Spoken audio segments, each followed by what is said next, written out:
Hello, everybody. This is Tina and Katia, and we are talking today about Mercury Retrograde. Now, the title of this presentation is Boycott Mercury Retrograde. Now, the reason I gave it that title is because I've been an astrologer for a really long time, since long before the internet, and I've observed that once upon a time, almost nobody knew about Mercury Retrograde. And now, since we have the internet, a lot of people know about Mercury retrograde. It makes a really convenient topic for astrological newsletters and newsletters from any psychic companies, because it happens with regular frequency and it's easy to do another write-up about it. You just have to change maybe a little bit of the wording. It's a good filler. That's my inner cynic speaking, but I can see why it's useful that way. But the problem is that it's so important with astrology and with actually anything in life not to get into a superstitious attitude towards things. If we don't understand something, we shouldn't go all, freaking out over it and jumping to conclusions about it. And there is this tendency now to think, oh my God, Mercury's retrograde. I can't do anything. I can't start anything. Is my troubled relationship going to be doomed now? Should I send that email to the person I love? Are they going to misunderstand it? Is there going to be a giant blow up? If I start my job during Mercury retrograde, is it going to be a hellish experience for me? If I start a business during Mercury retrograde, will it be doomed? And it's completely backwards way of looking at things, which is kind of interesting, because when Mercury is retrograde, or any planet is retrograde, because any of the planets can appear to go retrograde, it's appearing to go backwards. And by appearing to go backwards, I mean that in actual fact, it's not actually going backwards. That's not possible for planets to do that, because they're all orbiting around the sun at different speeds. But astrology is a science of relationships, so that if you imagine that you are driving a car and you drive your car past a bicycle, and because the car is going at a different speed from the bicycle, and you're in slightly different lanes, there's a point where, to the eye, that bicycle may appear to be going backwards because it's going slower than us. And even though we know, because we're driving the vehicle, we know that the bicycle is actually going forwards.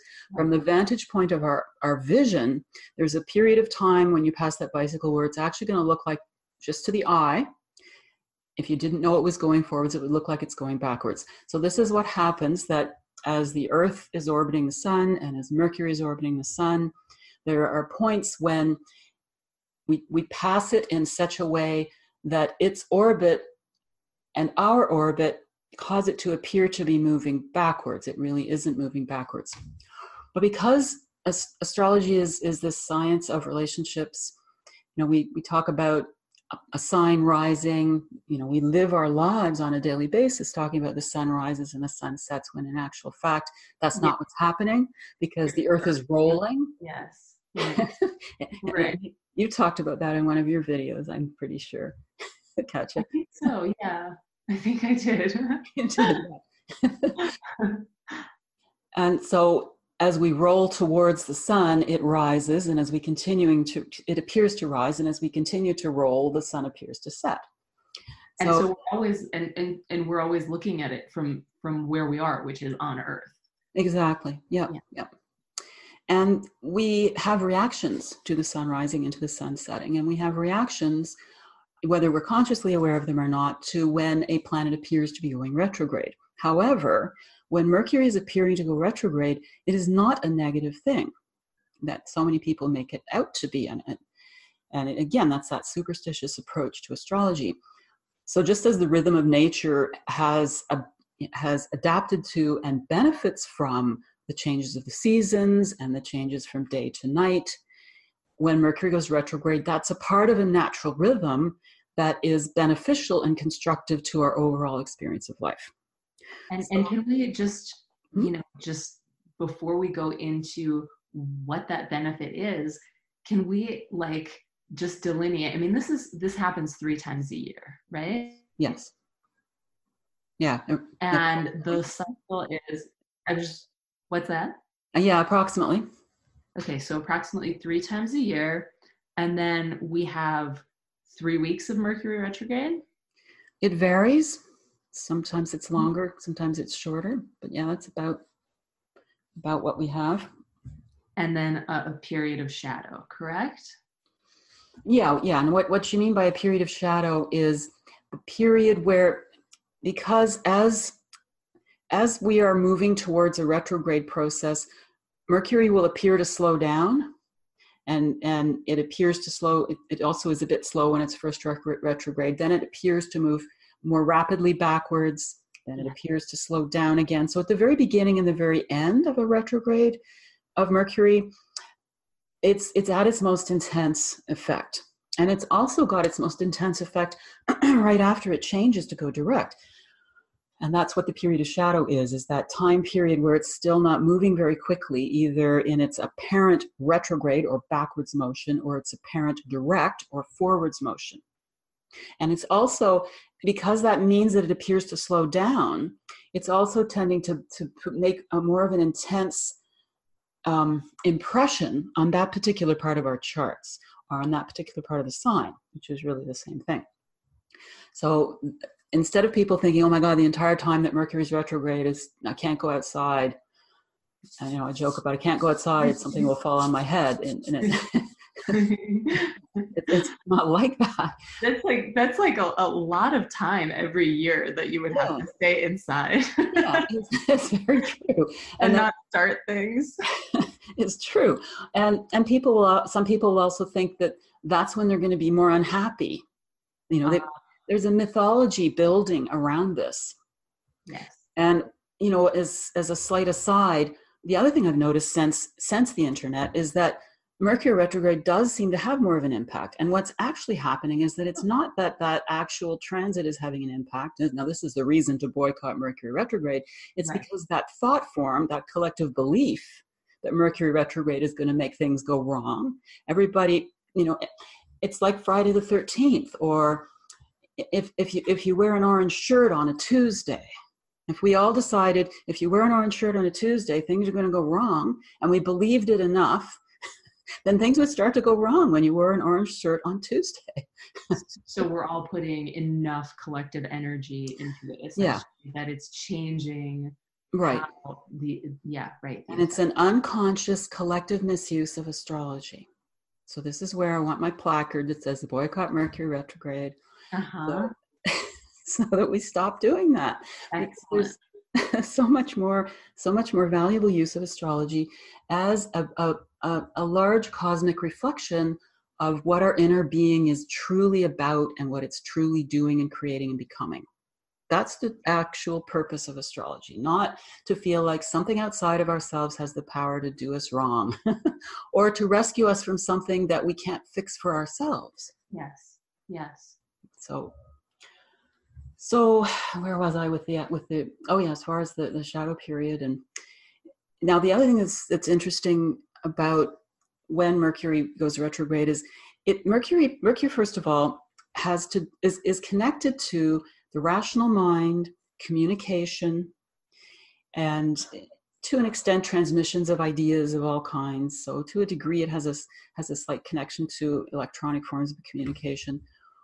And it has to do, when it changes direction or appears to change direction, there is a change in frequency. So it's like a change from AC to DC. Mm-hmm. So it's as simple as I'm going to plug my device in and use it while it's plugged in, or I'm going to unplug my device and use the battery. That is about the best description of what Mercury retrograde is all about. So that's not a big deal because the device runs just fine on its battery. So, but why would it do that then? Why would it do that? Why would we have those changes? Right. Like if we're talking from a point of view of these, of Mercury retrograde having benefit, just like the seasons have benefit. Yep. Then I'm wondering what the sort of larger evolutionary purpose, if we're assuming that it's not just a random. The larger evolutionary purpose is, and this is the only sort of prescription I would give about Mercury retrograde is it's not necessarily a great idea to plan a brand new big public undertaking that you're just launching it and you want lots of people to come and attend it in a very extroverted way during Mercury retrograde, only because people are more inclined to be a bit more mentally introverted. It's that going within, and it's actually you had brought up an incredible idea before we started talking about if we were living in an astrologically conscious society, how would our workplaces be structured? How would we deal with this kind of time? And the way that things would be structured is it would be giving time for people to go back over things and think things over, and the fishermen repairing their nets before they put them back in the water. It's about getting a little quieter and going within and just thinking about things from a just very slightly different perspective, so that you can then leap forward with a new understanding of things, having cleaned up and sorted out any of the things that probably should get looked after. It would be a maintenance time period to a degree. That's fascinating to me, Tina, because as much as astrology is an ancient wisdom teaching, mm-hmm.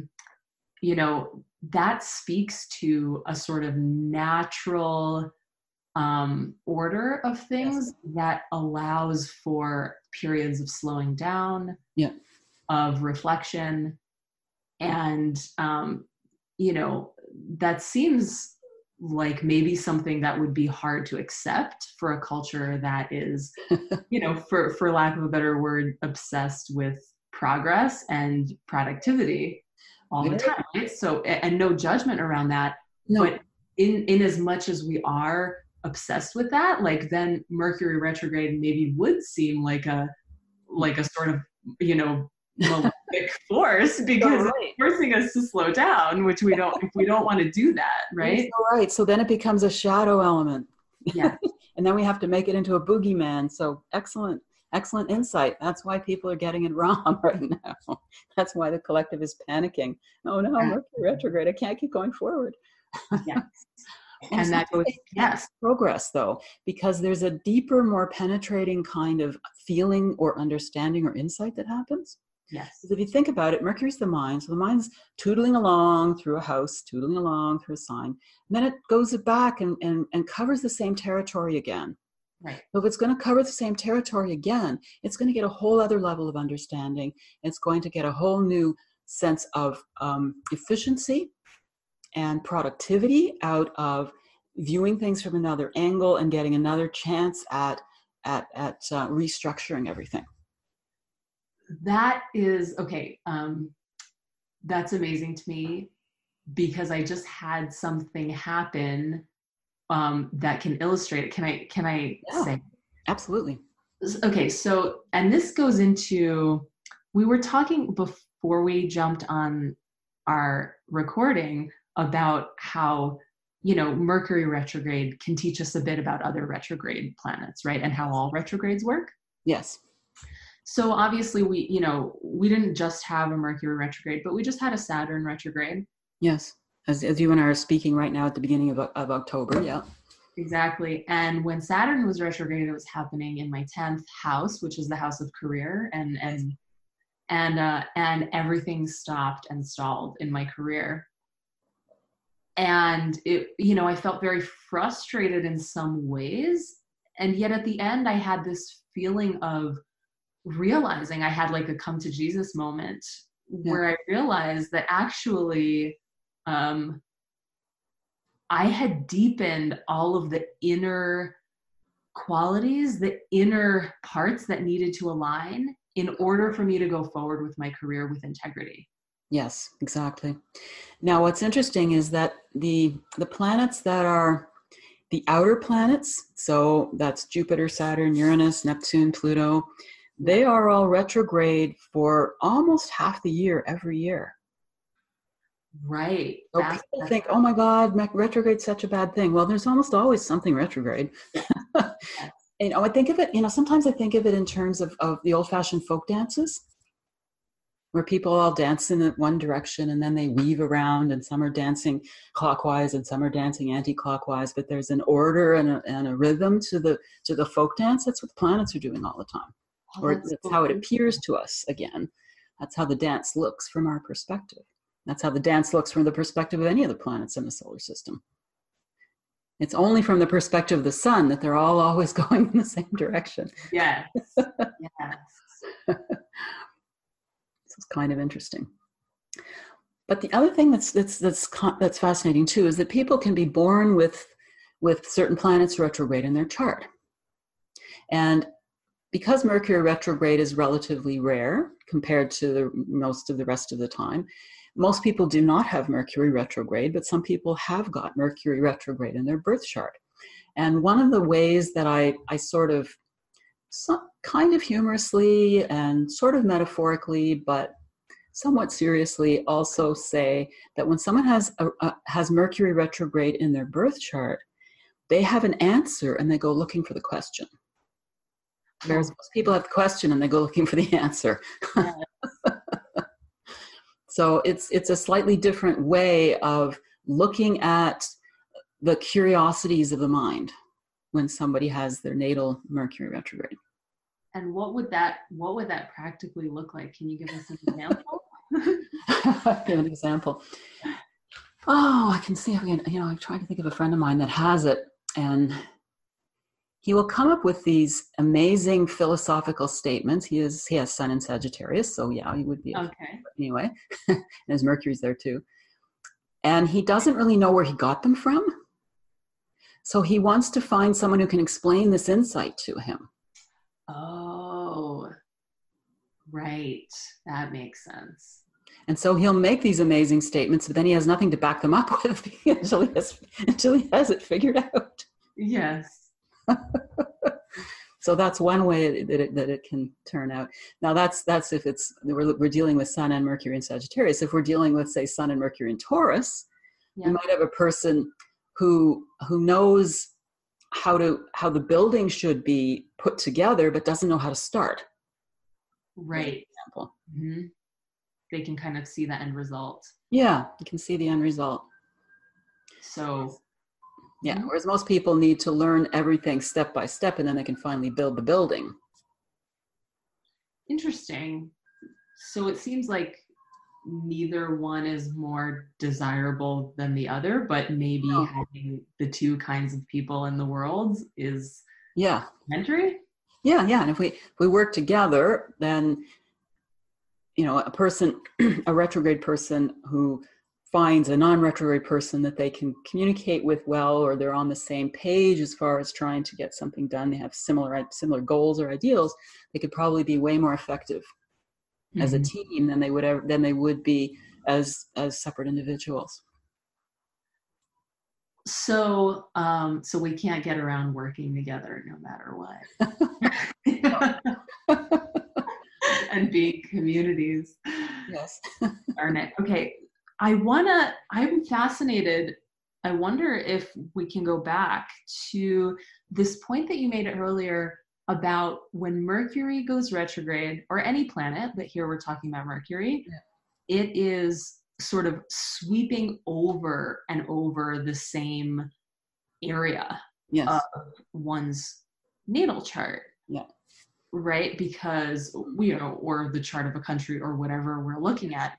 Because it's going direct, it's going quote unquote forward in that area, and then it goes backwards, quote unquote, retrograde through that area, and then when it starts to go forward again, to go direct, as it's called, then it'll have to go over that area yet again a third time. Yeah, it basically will cover the same area 3 times. Right. So, is there anything more you want to say about that? I feel like we started on it and then, Yeah. Well, you can sometimes look at what house it's in. I've not noticed there's, I guess it depends on the individual, because we usually have our other transits going on that are going to take up a lot more of our attention. Because the general rule with with planets is the larger planetary transits have to do with the really important developments in our lives, but the smaller planetary transits have the ability to trip off the major events of the larger transits. So that's another factor that's quite important with retrograding, is that when a retrograde happens with Mercury, you often find significant events in other areas of your life happening, because it's almost like everything in astrology operates at a subconscious level. The subconscious is this great place of flow and oneness, and we're not really consciously aware of it. It's kind of sleeping. It's always active. It's always sending us that subliminal message. But when you have the retrograde happening, because it's basically this, the retrograde Mercury is essentially a sudden change in the direction of the electrical energy. That's exactly what it is. So that's a sudden wake-up call. Oh, okay. So Jupiter says, oh yeah, I'm supposed to be doing this. And Saturn goes, oh right, I'm supposed to be doing that. So we have significant events happen a lot of times connected to our other transits when a retrograde happens. Right. And Mercury, mythologically speaking, was a messenger. Messenger of the gods. So Hermes. Mm-hmm. And it would kind of make sense if Mercury was sort of speaking for the other planets. Or yes. Yeah, it's interesting because Mercury, that some of the myths talk about how if somebody wanted to get a message to someone in the underworld, somebody that was, dead, passed over, Pluto or Hades, depending on whether you're going to go Greek or Roman, was the god of the underworld. And the only way you could get that message was to get Mercury or Hermes to go and give that message. So Mercury would always give the messages to all the different gods. And of course, the planets are named after these gods. They represent these huge archetypal forces that Mercury connects us to. And in Vedic astrology, Mercury is considered to be one of the most, if not possibly the most spiritual planet. Because it's the planet of consciousness. Yeah, exactly. So it's almost as though we have the retrograding and the going direct, because every time it goes retrograde, we've got the current changes direction. So it's a sudden wake-up call. And then when it goes direct again, we have the current changing direction again, and we have another sudden wake-up call. So each time we have one of those happen, that it's like a wake up and manifest things. Yes. So then, even more so than the house, I don't know if more so or just, equally important, but it sounds like what's really important to look at is what else is going on in the chart as the retrograde is happening. Yeah, exactly. And what's going to be triggered. And, we're talking about looking at our own charts and the transits as they relate to our natal placements. Yes. And I imagine we're also talking about the transits that are happening for everyone, like, Venus. Well, I guess not the inner planets so much, but the outer planets. Mm-hmm. Yeah, the outer planets. Yeah, because the planets, the inner planets, so we have, Mercury, Venus, Mars are more inner planets, and Mars is an interesting one because it can act as a real fiery catalyst. Mm-hmm. It's a very strong catalyzing planet. Venus doesn't often act as a catalyst. Mm-hmm. So the main catalyst planets are Mars, Mercury when it's retrograde or direct, and then the moon cycles. So to a smaller degree, a new moon and a full moon, but to a much larger degree, the solar eclipse, which is actually it always happens on a new moon, so it's actually got a lunar quality to it, and a lunar eclipse. So those are also significant little nudges to get the other stuff moving. Got it. So, and you said Mercury when it's stationing, direct or retrograde? Yes. Okay. Yeah, particularly when it actually changes direction. Right. Because if you think about it, I guess it's almost like being on a tidal river. Most of the time, the water flows out towards the ocean, and then when the tide pushes the ocean water up the river, all the water flows in the other direction. Well, that's a kind of a notable the notable thing. But once the water's flowing in a certain direction, we're sort of used to it flowing in that direction. Right. Yes, that makes sense. Mm-hmm. Yeah, that's when wake up. Yeah. Yeah, right. When suddenly our flow is interrupted somehow.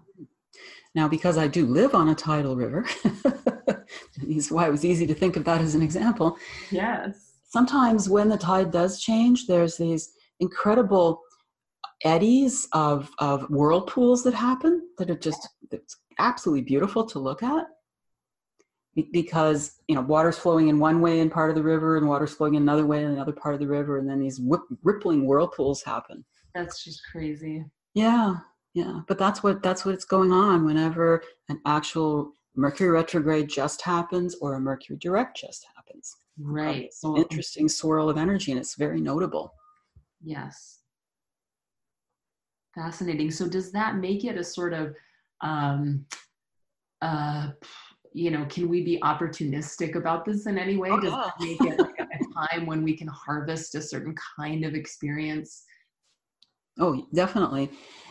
Now, in terms of the doom and gloom facet of it, because there is an energetic change happening, then there's a very minor tendency for electronic things to possibly be a little more glitchy around that time. It's not a big deal. Don't have to panic about it, but be aware if it happens, oh well. But at a deeper level, that's a perfect time for tremendous insight to happen. Because you've really got all the different possibilities and frequencies that you're capable of perceiving at that moment in time. So we're kind of, we have access to more knowledge, more insight, more creativity. Right. More of the mercurial stuff. Yeah. During that changeover period. Mm-hmm. And possibly if you wanted to release some kind of controversial message to the world, it might be a good time, because people are going, whoa, wow, what's happening? Right. So you can slip it in when that swirl is already sort of happening. Yeah. Yeah, that makes sense. I wonder if this would be a good moment to mention that if folks are, you were talking about the doom and gloom factor of Mercury retrogrades, and you and I actually made another video about malefic, that expression, malefics. And we talk about aspects, we talk about planets, we talk about just all the sort of things that get a bad rap and that people cower when it's either in their chart or happening on a larger scale. Do you know what that video is called offhand? I should know. Let me just try and look it up quickly. Yeah, because I imagine that might be something that folks might want to. Yes. I mean, it's probably, we might have a link put up for it as we're wandering around here trying to figure out which one is it. Totally. Yeah, exactly. We can put it. Yeah, let's just do that. Let's just put a link. Okay. Yeah, that one's actually currently scheduled to come out after this. So it will be coming out. It's not going to be out when we first release this. Oh, okay. Yay. But negative planets and aspects is the current title. But it is coming out really soon, actually. It's probably the next one after the Mercury retrograde release. Great. So you guys can look out for that one. Mm-hmm. That's awesome. Okay. Cool. So what, how do we, I mean, you've talked about the benefit of Mercury retrograde. It gives us an opportunity to look deeper, to slow down, to adjust things, to understand ourselves better, and to understand our lives better. Mm-hmm. It's a deeply reflective, introverted mood that it creates. Even though Mercury's not really a planet of moods, I guess he's turning around and showing another face. And so I wonder if there would be, some practical applications. Mm-hmm. And you gave us some, about avoiding starting big things that are very extroverted. You gave us some recommendations. In other words, if you want to host a public event that you want to have a lot of people attending, that is not about, if it's people who, if you already have a following and you're doing something that is about the inner self, then that's a great time to have that. Okay. But if you want to throw a big party and you're wanting to teach people how to boost their career and get them all fired up, you might just find that they might just go, oh, I'm just not really quite in the mood for that one right now. Going internal, and people aren't really looking so much for that external novelty. Yeah, or that external expression. Yes. So how about if we want to really maximize on that time in ourselves? I mean, I imagine many of our listeners have all of their, reflection practices, their journaling and their meditations. And go back and read your old journals. Okay. Go back and read your old journals. That's a practice. I don't know if I've done that one. What's the benefit of that, Tina? I've done it now and then, and you'd be amazed when you go, wow, I was really smart back then. Oh, really? Is that what happens? Maybe I should give it a go. I'm always scared the opposite will happen. Well, that's because you've got that fear. It shows up in your chart. Yeah. My Saturn and Sag. We can reveal to all. Yeah, that's Yeah, because the thing is, when we're in different cycles of our lives, we understand different things. And this gets slightly off topic, but it irritates me when people say, oh, teenagers, they think they know everything. Well, they do know things other people don't know. For sure, right? Yeah. I know. I'm like, thank goodness for my 20-year-old friends, because they tell me things all the time that blow my mind wide open. Yeah. And they're always a new batch, right? I mean, they're not the teenagers that we were. No, but it's an age when we're in contact with a part of ourselves with such a fierce intensity. Yes. That we just know things from instinctively, that as time goes by and life treads on top of you, you don't have access to that so readily anymore. So all the different stages of life have an incredible gift to give. So if we go back to earlier stages and earlier wisdom and earlier accomplishments during the Mercury retrograde, we can really capitalize on that. I love that. Going back to your old journals. Beautiful. Anything else? Any other practices? Any other? Well, live your life without fear. During Mercury retrograde. Mercury retrograde, yes. Yeah. That's revolutionary. And even though it has an effect, it doesn't have the large scale, overwhelming effect that people seem to be painting it to have these days. There's a lot more. Usually, most people have something a lot more important going on astrologically during a Mercury retrograde than the fact that Mercury is retrograde. Right. And like we were saying, I mean, I know we want to keep these videos current because, so people can watch them whenever. Yeah.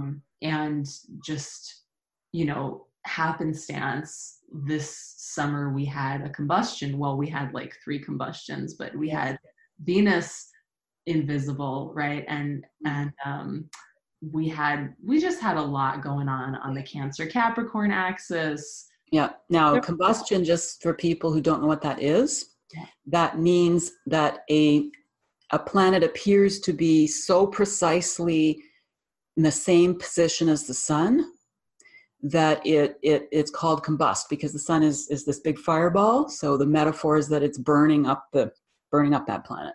Yes. It's just a metaphor. Illuminating it is more my perspective on it. let's talk about maybe getting that perspective out there. Yeah, yeah. Yeah, we should. And yeah, I think so. That's another one we should do. Mm-hmm. But we had a lot going on, and July was pretty difficult for a lot of people. And there was a lot going on, like I said, on the Cancer Capricorn axis, and some difficult aspects. And there was a Mercury retrograde. Yes. That kind of, it just like really sealed the deal, right? Yes. It was like, you are gonna go in and do this deep work. Yeah, exactly. Now, you brought up a good point with that, because whenever there are aspects going on as the planets are all moving, it is one symphony. Yes. It's always working together, and it is always working together towards a specific goal, a specific purpose, and a specific aim.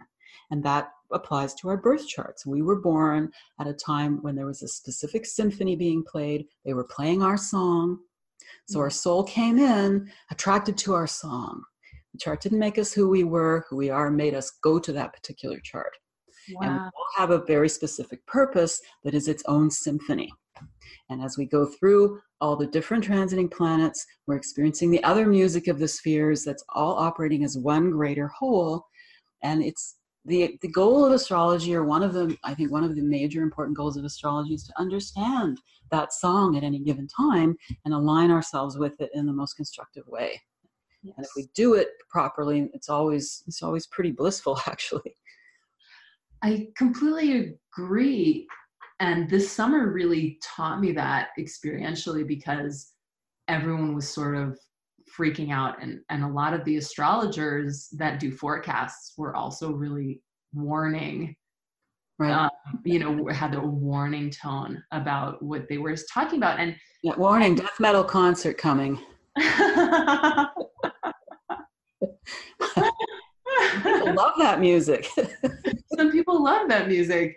But I think I would have not loved that music if I didn't know what was going on. Right. But because I knew what was going on, I could harness some of those things, and use, for instance, Venus being so close to the sun and everything around relationship being tested so much, and I took that as a hint to actually pay very close attention and see what tweaks needed to be made in that arena, in the arena of relationship, in the arena of money, all the Venusian things. And, it was very hard, I have to say. That was definitely not an easy concert for me, not an easy, but at the same time, better earplugs, but go on. Yeah, right. No, I think I took out the earplugs and just, entered it raw and as completely raw and naked as possible. But at the end, I have so much benefit. I actually was able to use that energy to tweak things in a way that has made them so much better. And so now I'm really seeing how knowing what's going on in the sky and how we can use those energies is like the difference between maybe, knowing how to surf. Yes. And with a lot of big waves and just being there, with no board and no yes. of any kind. Exactly. It's true. Very true. Yeah. And that's part of how it's all a journey in mastery. Exactly. And what a gift astrology is, to help us up our game, to give us the opportunity to up our game. Yes, totally. So I don't know, is there anything else you think we want to say about that, or is that a nice place to close? I think that's a nice place to close. Do you? I think so too. Okay. Talk to you later, everybody. Bye-bye.